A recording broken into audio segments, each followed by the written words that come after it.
guest is one of the nation's favourite TV personalities, award-winning actor series like Soldier, Soldier, Touching Evil, Reckless, and of course Grafters. Yes, it's Robson Green.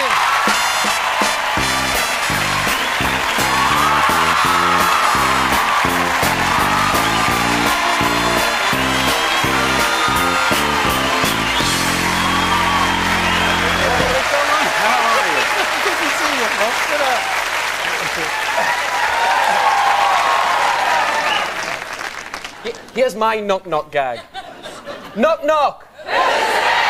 Robson. Robson! That's showbiz. Now then, Grafters has done well. I mean, you play Cowboy Joe. I mean, he's a bit of a Jack the Lad, isn't he? Is that you? Are you a Jack the Lad? No, I think Jack the Lad is... It's sort of labels that have been put on me for the last 16 years. I'm here to say that I think the success of Grafters is definitely down to the writing. Yeah. I think script is everything. And it's Michael Chaplin's creation that was the success of the show, and I think that's why it gets, 11 million viewers. Yeah. Is it fun, when you're doing something like Grafters, is it fun being out on location, getting out of the studios, if you like, and just, do you get some daft things happening out there on location, people spotting you working out in the streets and things like that? Well, yeah, I mean, it was interesting because, you do get recognised. And I like the fact that all ages recognise the work that I do. And there was a lovely old lady in the first week of Grafters. She said, "Hey, look who it is, and I haven't got my teeth in." But then she went on to say, "I love you, Jerome." I said no. So, but she went on, she said, "Oh, I've got your CD." She said, "I got it free with a chicken at the supermarket."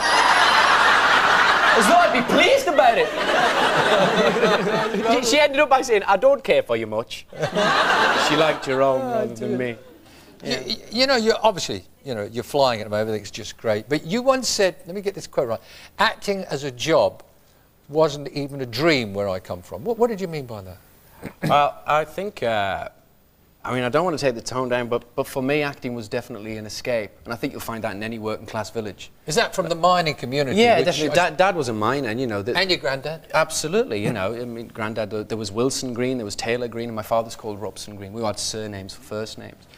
And in the mining industry, the last thing your dad wants to hear is, "I want to be an actor," What did he say to that?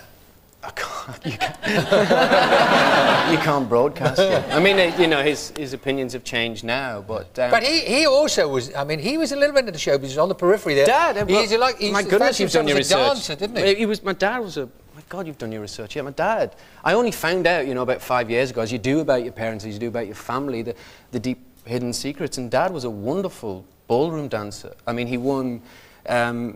the Northern Area Championship of Latin American dancing. How did that go down at the local miners' club? What did his mates say about that? Well, if he did it now, he wouldn't last 5 minutes in Newcastle. But no, I mean, he's a wonderful mover and still is today. So he accepted the fact, my boy wants to be an actor. He said, right, no, he didn't accept the fact. He only accepted the fact. It was really strange because my first performance was in 1985, and it was the most worrying time. I mean, as an actor, you think, oh, it's press night, or it's going to be something else. But it was actually the night Dad and Mum turned up, and they actually paid to come and see their son.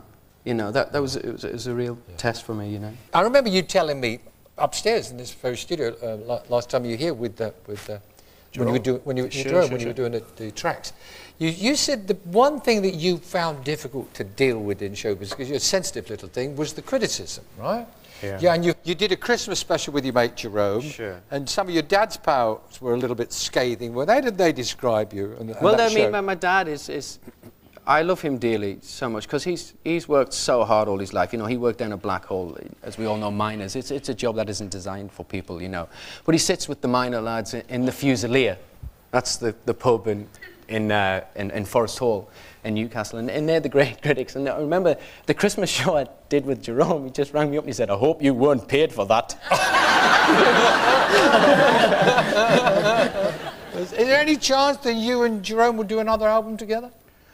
No, people have paid for The Voice, and people are still paying for it. Did you enjoy being a pop star? What's the best and worst of that time, being a pop star? Because you were... Well, it's interesting because this whole sort of screaming thing, the screaming thing I couldn't actually get hold of, because I actually thought it was a collective thing. You walk on, groups of girls go, "Ah!" and I was walking down Northumberland Street and there was this one girl. She just went, "Ah! It's Robson Green!"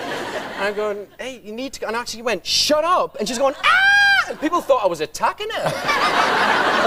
And this guy, you know, trying to pull me off her. Yeah, it was a strange thing and something I try not to encourage. I know you're thinking long term because you formed your own production company. Sure. Is that, I know a part of that is to encourage and promote the young talent and the young actors and actresses from Newcastle and that area? Hey, well, listen, I started in a lovely little drama centre in Backworth, which was a mining village, and I was privileged enough to be alongside writers like Alan Plater and actors like Alan Armstrong, a wonderful artistic director like Max Roberts. And again, it's something I said before, I was surrounded by great advice, and sadly that youth theatre died. And because I've earned a ton of cash, I think it's a really good thing to reinvest it into people. You know, it is a really good socialist principle. There's nothing wrong with it. I never associate any of my beliefs with poverty.